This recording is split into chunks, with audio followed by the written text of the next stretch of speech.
Alright, I'm going to do a little update on this UB-100 bender. I did take many of the dies and I ran them on my belt sander to flatten them out a little bit, take off some of the burrs in the corners, kind of polished a little bit some of these rounded edges. I didn't want to spend time making these perfect because I don't know how invested I am in this tool yet. I did find that the locking block or dog, or whatever you call this, is really wavy. You can see my sander only hit a couple spots there. I don't have a surface grinder or really a proper tool to square this off, but you can see the wave in that is pretty significant. The other thing I found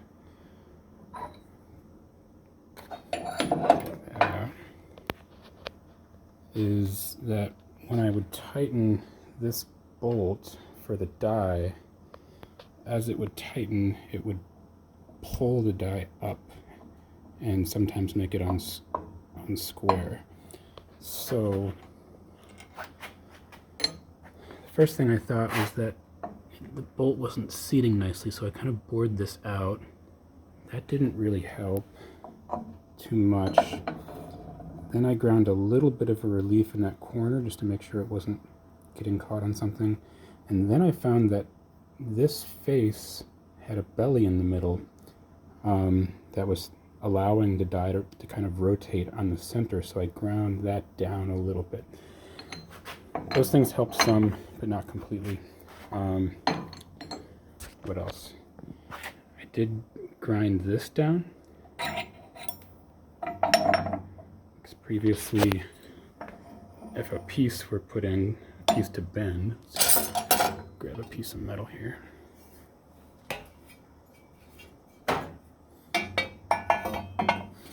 If you slid it into place, it would strike that part. But now with that relief, it clears it.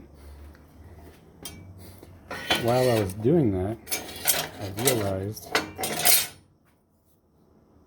part of the reason that problem was happening is that this hole, not that one,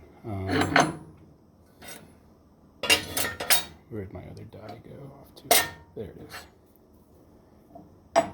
This hole was way off center, which was pulling this piece further in. Now that wasn't the only issue, because this other one, this taller one, still had that problem.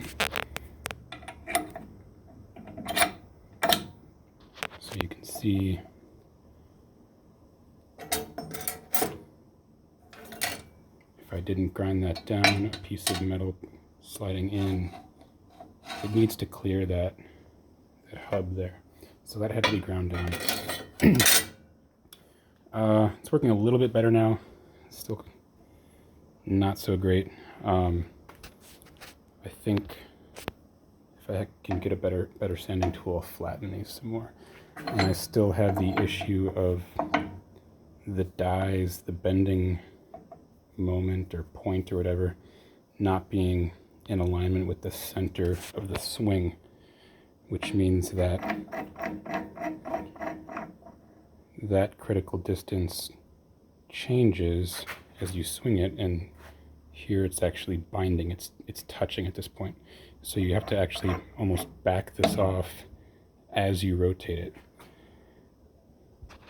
it. Okay, so that's where that's at. And I think the next thing I'm going to do is probably replace this handle with something that's removable, because, well, I hate this two-piece design, and also this thing sticks way out, so it'd be nice to be able to pull that off quickly. All right.